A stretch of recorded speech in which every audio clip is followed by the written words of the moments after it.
Welcome to West Wing. Put us on board. Welcome to the West Wing Week, your guide to everything that's happening at 1600 Pennsylvania Avenue. This week was National Police Week, and the President honored fallen officers at the National Peace Officers Memorial Service, celebrated the reform efforts of police officers in Camden, New Jersey, signed the National Blue Alert Act to help protect police officers, and congratulated the graduates at the 134th commencement of the Coast Guard Academy in Connecticut. Class of 2015, ahoy! POTUS also sent his first tweet that's May 15th to May 21st, or at POTUS. All the tweets. On Friday, the president traveled through the nation's capital to Capitol Hill. There, he joined law enforcement officials and their families at the National Peace Officers Memorial Service to honor 131 peace officers who died in the line of duty.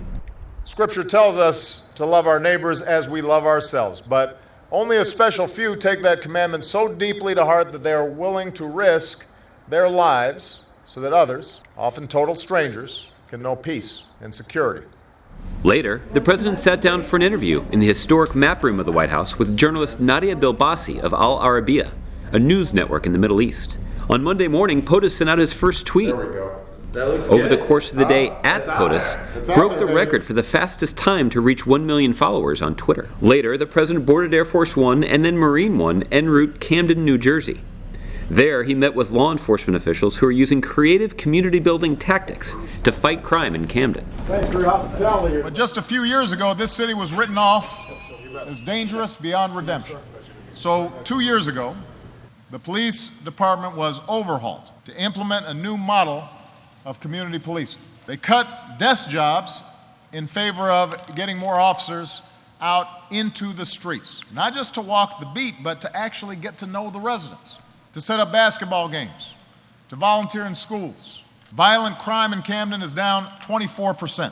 The police and residents are building trust.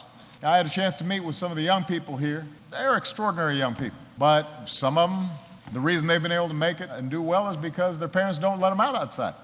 Well, you know what? Children shouldn't have to be locked indoors in order to be safe. They shouldn't have to go through superhuman efforts just to be able to stay in school and go to college and achieve their promise. That should be the norm.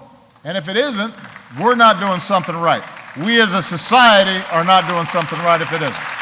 On Tuesday, the president welcomed two families whom he met at Friday's National Peace Officers Memorial Service into the Oval Office. There, he signed the Rafael Ramos and Wen-Jin Liu National Blue Alert Act, named after two police officers who were killed in the line of duty in New York. New York's finest. Later, the president welcomed journalist Jeffrey Goldberg from The Atlantic to the Oval Office for an interview about foreign policy.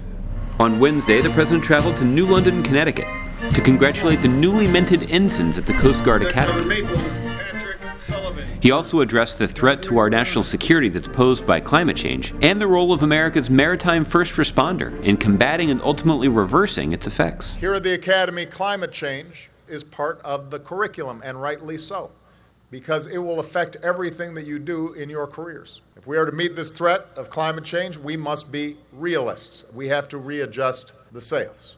When I meet with leaders around the world, it's often at the top of our agenda, a core element of our diplomacy. And you are part of the first generation of officers to begin your service in a world where the effects of climate change are so clearly upon us.